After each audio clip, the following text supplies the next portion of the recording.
शांति, ओम शांति, ओम शांति।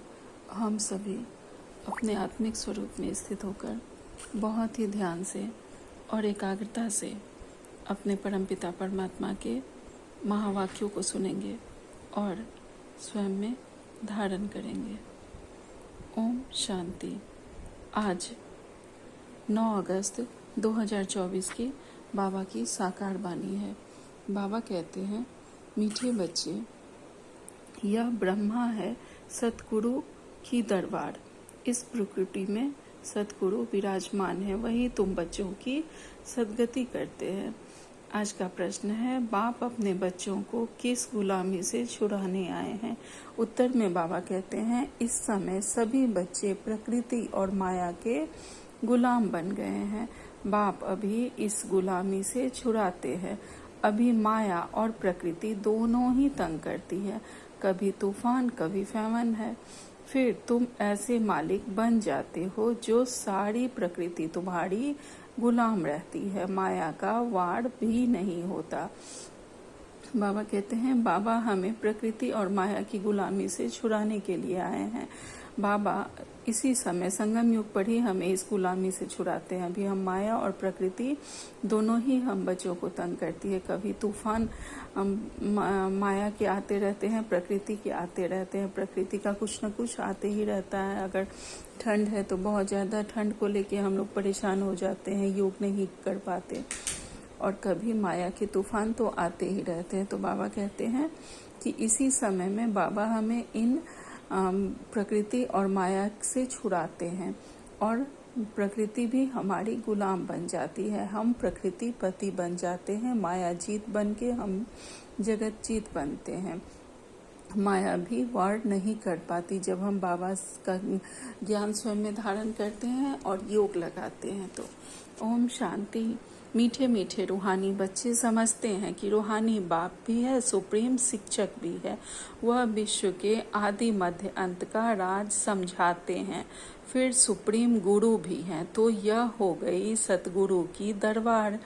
दरबार होती है ना, गुरु की दरबार। वह है सिर्फ गुरु की, सतगुरु है नहीं। श्री श्री 108 कहलाएंगे। सतगुरु लिखा हुआ नहीं होगा। बाबा कहते हैं, जो गुरु लोग दरबार लगाते हैं वो लोग कोई गुरु होते नहीं हैं।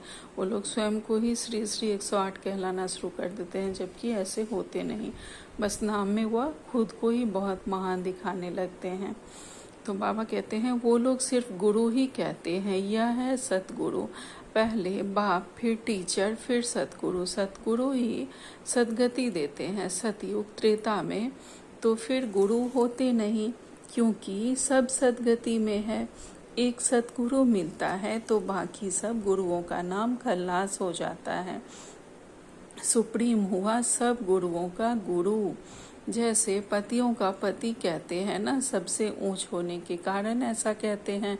तुम सुप्रीम बाप के पास बैठे हो, किस लिए? बेहद का वर्षा लेने के लिए। यह है बेहद का वर्षा। बाप भी है तो शिक्षक भी है। और यह वर्षा है नई दुनिया, अमर लोक के लिए, वॉइसलेस वर्ल्ड के लिए। वॉइसलेस वर्ल्ड नई दुनिया को, विशेष वर्ल्ड पुरानी दुनिया को कहा जाता है। सतयुग को शिवालय कहा जाता है, क्योंकि शिव बाबा का स्थापन किया हुआ है। विशेष वर्ल्ड रावण की स्थापना है। अभी तुम बैठे हो सतगुरु के दरबार में, यह सिर्फ तुम बच्चे ही जानते हो। बाप ही शांति का सागर है। जब वह बाप जब आए तब तो शांति का वर्षा दे, रास्ता बताए। बाकी जंगल में शांति कहाँ से मिलेगी? इसलिए हार का मिसाल देते हैं।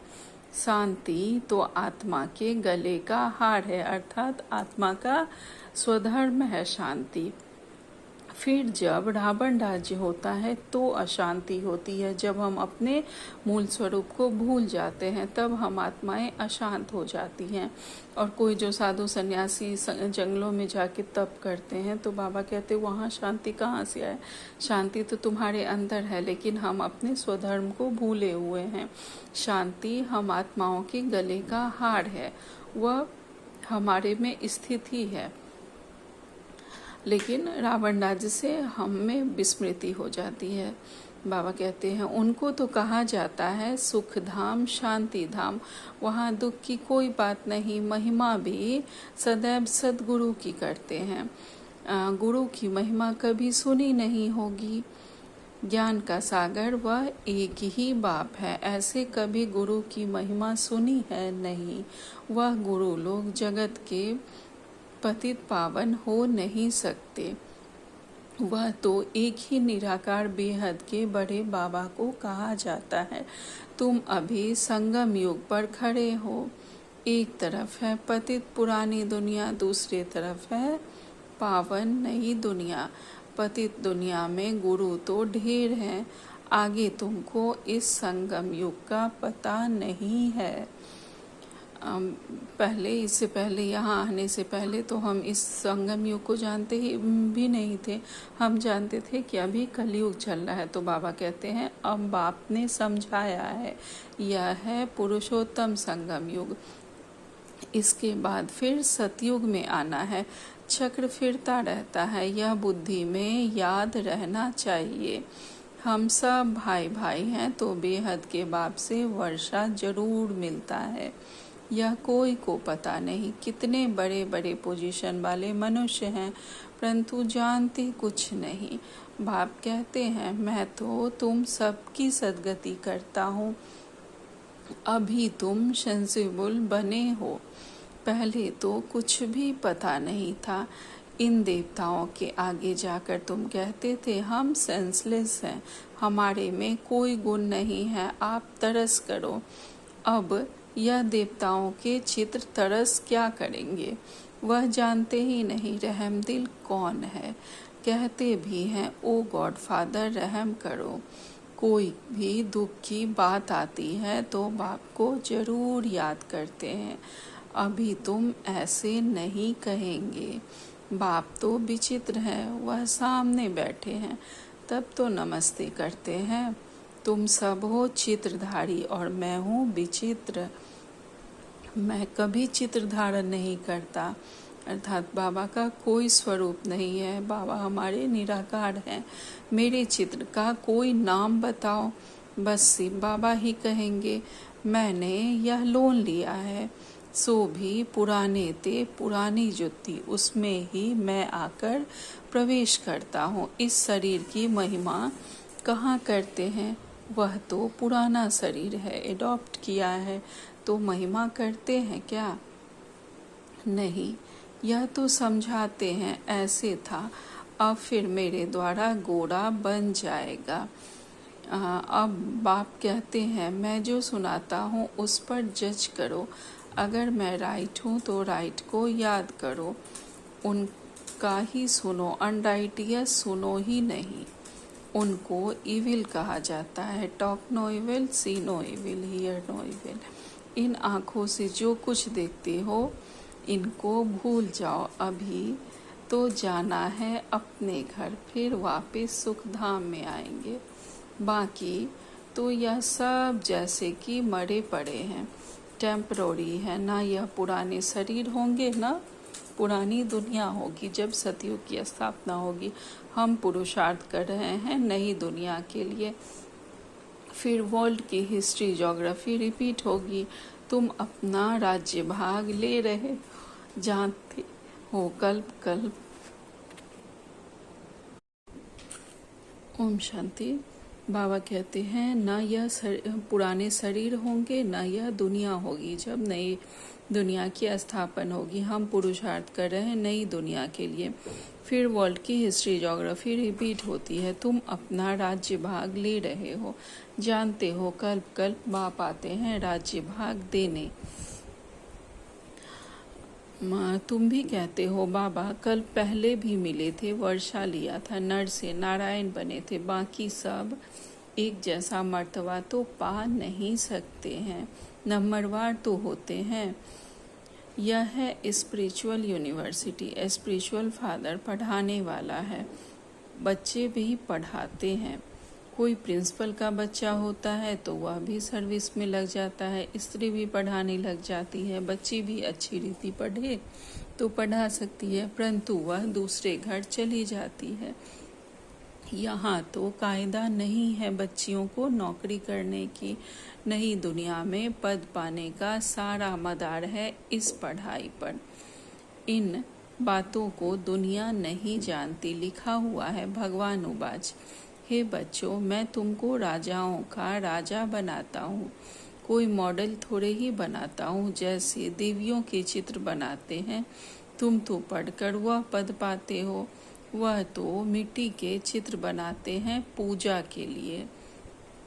यहाँ तो आत्मा पढ़ती है, फिर तुम संस्कार ले जाएंगे, जाकर नई दुनिया में शरीर लेंगे।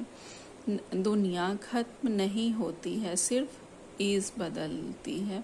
Golden age, silver age, copper age और आयरन एज, 16 कला से 14 कला।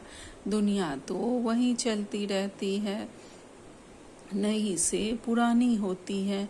बाप तुमको राजाओं का राजा बनाते हैं। जब हम सतयुग में होते हैं तो हमारी गोल्डन एज रहती है, द्वापर में फिर सिल्वर और फिर गोल्डन कॉपर एज आती है। जब हम द्वापर से आते हैं तब उसके बाद कलयुग में हमारी आयरन एज हो जाती है। शुरू में हमारी 16 कला संपूर्ण होते हैं, हम संपूर्ण निर्विकारी सतयुग में होते हैं। फिर हमारी कलाएं कमती जाती है, त्रेता में 14 और फिर धीरे धीरे कमती जाती है। तो बाबा कहते हैं और कोई की ताकत नहीं जो ऐसा पढ़ा सके। इसी पढ़ाई से हम राजाओं का राजा बनते हैं, बाबा हमें पढ़ाकर बनाते हैं। तो बाबा कहते हैं कितना अच्छी रीति समझाते हैं। फिर पढ़ते पढ़ते माया अपना बना लेती है। फिर भी जितना जितना जो पढ़ा है उस अनुसार स्वर्ग में जरूर आएंगे, कमाई जाएगी नहीं। अविनाशी ज्ञान का विनाश नहीं हो सकता। बाबा कहते हैं अभी भी जो जितना भले पढ़ते पढ़ते माया उन्हें अपना ग्रास बना लेती है, लेकिन जो जितना भी पढ़ेंगे उस अनुसार स्वर्ग में जरूर आ जाएंगे। भले पद पोजीशन कम हो लेकिन आएंगे जरूर। यह कमाई वेस्ट नहीं जाएगी। अविनाशी ज्ञान का विनाश नहीं हो सकता। आगे चल आएंगे, जाएंगे नहीं। एक ही हट्टी है ना, बाबा कहते हैं जितने भी हैं सब आत्माएं यहीं आएंगी, क्योंकि एक ही हट्टी है। आते रहेंगे। शमशान में जब मनुष्य जाते हैं तो फिर बड़ा वैराग्य आता है, बस यह शरीर ऐसे ही छोड़ना है। फिर हम पाप क्यों करें। जब कोई भी शमशान में जाते हैं तो उन्हें वैराग्य आ जाता है। तो बाबा कहते हैं उनको कहा जाता है शमशानी वैराग्य। समझते भी हैं जाकर दूसरा शरीर लेंगे, परंतु ज्ञान तो है ना, उन लोगों में तो यह ज्ञान है नहीं कि हम कैसे जीवन मुक्ति पा सकते हैं, कैसे मुक्ति पा सकते हैं। तो बाबा कहते हैं वह तो सोचते हैं कि इस शरीर के जरिए हम इतना पाप करते हैं, इतना कोई भी इधर उधर के काम करते हैं, तो यह शरीर तो जाना ही है, फिर दूसरा शरीर मिलेगा, लेकिन हम जीवन मुक्ति भी पा सकते हैं, यह ज्ञान उनमें नहीं है। तो बाबा कहते हैं यहाँ तो तुम बच्चों को समझाया जाता है, इस समय तुम खास मरने की तैयारी कर रहे हो, क्योंकि यहाँ तो तुम टेम्पररी हो। पुराना शरीर छोड़ फिर नई दुनिया में जाएंगे। बाप कहते हैं बच्चे तुम मुझे जितना याद करेंगे उतना पाप कटते जाएंगे। सहज तो सहज भी है तो डिफिकल्ट भी है। बच्चे जब पुरुषार्थ करने लग पड़ते हैं तब समझते हैं माया की बड़ी युद्ध है। बाप कहते हैं सहज है परंतु माया दीवा ही बुझा देती है।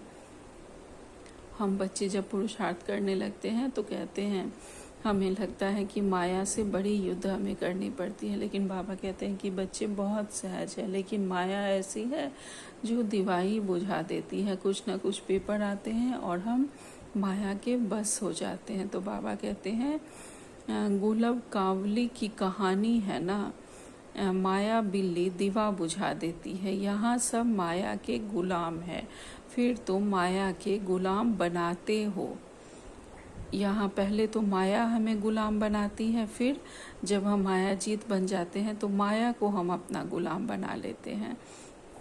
बाबा कहते हैं सारी प्रकृति तुम्हारी अदब में रहती है, कोई तूफान नहीं, फेमन नहीं, प्रकृति को गुलाम बनाना है। सतयुग में कोई तूफान नहीं होते हैं, कोई बारिश नहीं होती है, एक रंग का, ना बहुत ठंडा ना बहुत गर्म, एक रंग का मौसम रहता है।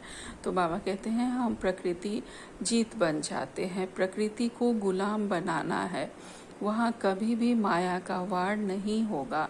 अभी तो कितना तंग करती है, गायन है ना, मैं गुलाम तेरा, फिर कहते तू गुलाम मेरा। बाप कहते हैं अब मैं तुमको गुलाम पने से छुड़ाने आया हूँ, तुम मालिक बन जाएंगे, वह गुलाम बन जाएंगे, जरा भी चूचा नहीं होगी। यह भी ड्रामा में नूंद है। तुम कहते हो बाबा माया बड़ा तंग करती है, सो क्यों नहीं करेगी। इसको ही कहा जाता है युद्ध का मैदान। माया को गुलाम बनाने के लिए तुम कोशिश करते हो तो माया भी पछाड़ती है, कितना तंग करती है, कितने को हराती है, कईयों को एकदम खा जाती है, हप कर लेती है। बाबा कहते हैं माया कितनों को कितना परेशान करती है कि बाबा का ही हाथ साथ छुड़ा देती है।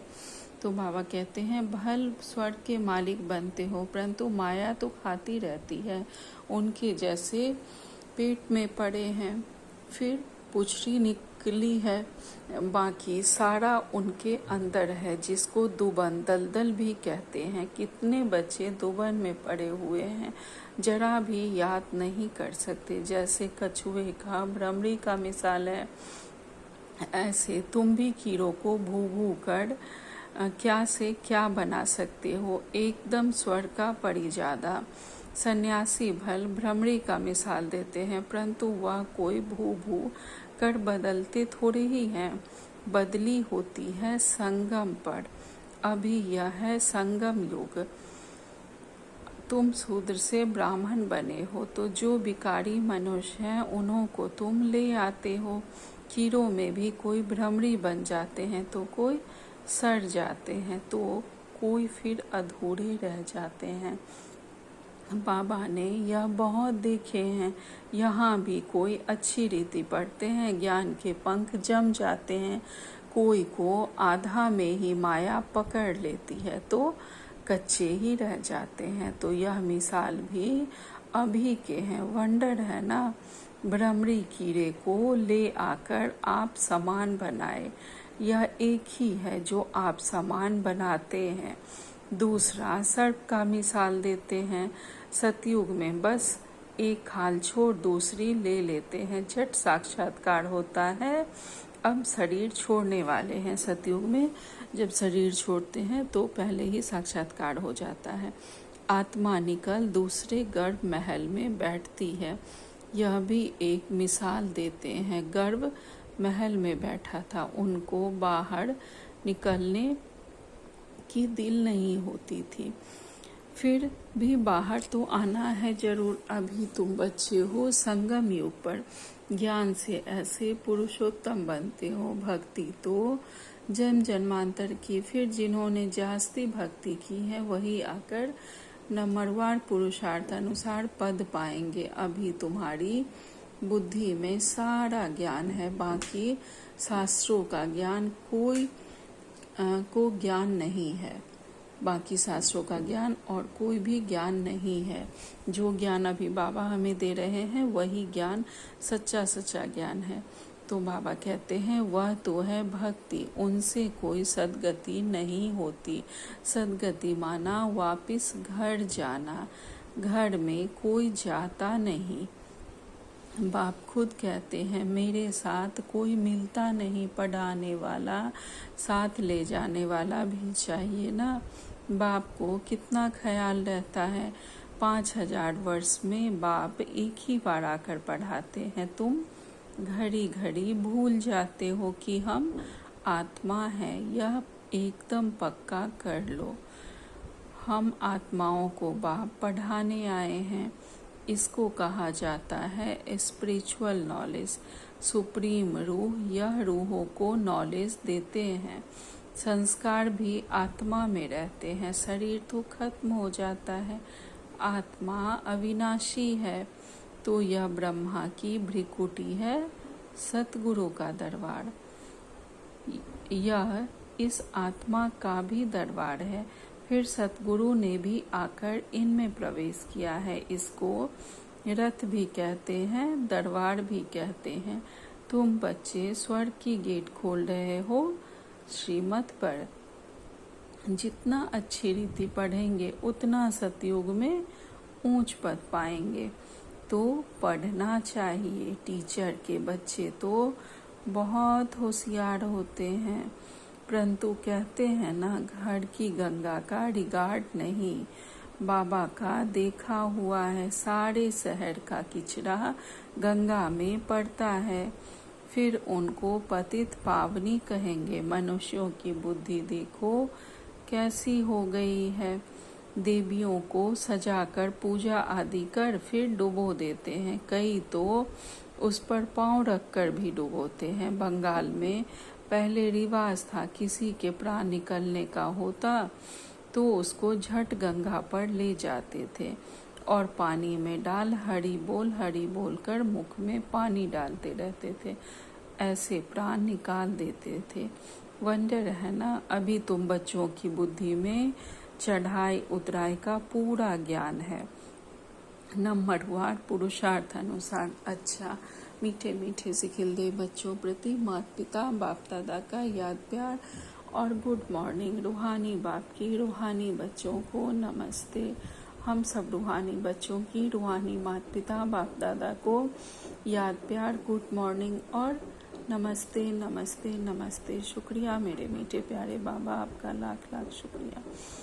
आज धारणा के लिए मुख्य सार में बाबा ने पहली पॉइंट कही है, बाप जो सुनाते हैं वही सुनना है और जज करना है कि राइट क्या है। राइट को ही याद करना है।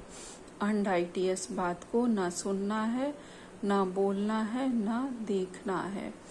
दूसरी पॉइंट में बाबा ने कहा है, पढ़ाई अच्छी रीति पढ़कर अपने को राजाओं का राजा बनाना है। इस पुराने शरीर और पुरानी दुनिया में अपने को टेम्पररी समझना है। आज का वरदान है, एकाग्रता की शक्ति से परवश स्थिति को परिवर्तन करने वाले अधिकारी आत्मा हो। एकाग्रता की शक्ति से परवश स्थिति को परिवर्तन करने वाले हम बाबा के अधिकारी बच्चे हैं।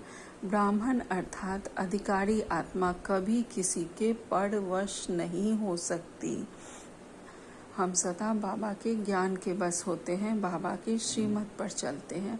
अपने कमजोर स्वभाव संस्कार के बस भी नहीं, क्योंकि स्वभाव अर्थात स्व प्रति और सर्व के प्रति आत्मिक भाव है, तो कमजोर स्वभाव के बस नहीं हो सकते। बाबा कहते हैं,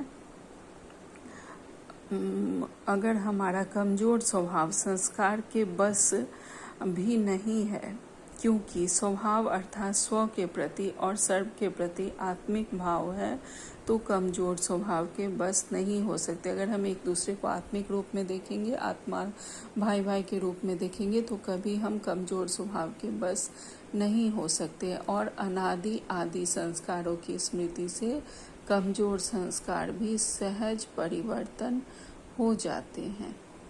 बाबा कहते हैं कि स्मृति से जो हमारा अनादि संस्कार है, उसकी अगर हमें स्मृति रहे, तो जो हमारे कमजोर संस्कार भी होंगे वह सहज परिवर्तित हो जाएंगे। इसलिए सदा बाबा कहते हैं कि सुदर्शन चक्र फिराते रहो। तो बाबा कहते हैं, एकाग्रता की शक्ति परवश स्थिति को परिवर्तन कर मालिकपन की स्थिति की सीट पर सेट कर देती है। अगर हम सदा बाबा में एकाग्र रहेंगे, बाबा के ज्ञान का चिंतन मनन करेंगे, स्वदर्शन चक्र फिराएंगे, तो हमारी स्थिति को परिवर्तन कर और मालिकपन की सीट पर सेट कर देगी। आज का स्लोगन है, क्रोध ज्ञानी तो आत्मा के लिए महाशत्रु है। बाबा के किसी भी बच्चे को क्रोध नहीं करना है। क्रोध भी दूसरे नंबर का बहुत बड़ा विकार है। तो बाबा कहते हैं, यह ज्ञानी तो आत्मा के लिए बहुत बड़ा शत्रु है, तो इससे दूर रहना है, विकारों का त्याग करना है। आज व्यक्ति सारे हैं। आज 9 तारीख और व्यक्ति सारे हैं। जो बच्चे प्रीत बुद्धि बन सदा प्रीत की रीति निभाते हैं, उन्हें सारे विश्व के सर्व सुखों की प्राप्ति सदा काल के लिए होती है। अगर हम बाबा से सदा प्रीत की रीति को निभाते हैं तो सारे विश्व की सभी सुख हमें सदा काल के लिए मिलती है। बाप दादा ऐसे प्रीत निभाने वाले बच्चों का दिन रात गुणगान करते हैं। अन्य सभी को मुक्ति धाम में बिठाकर प्रीत की रीति निभाने वाले बच्चों को विश्व का राज्य भाग प्राप्त कराते हैं।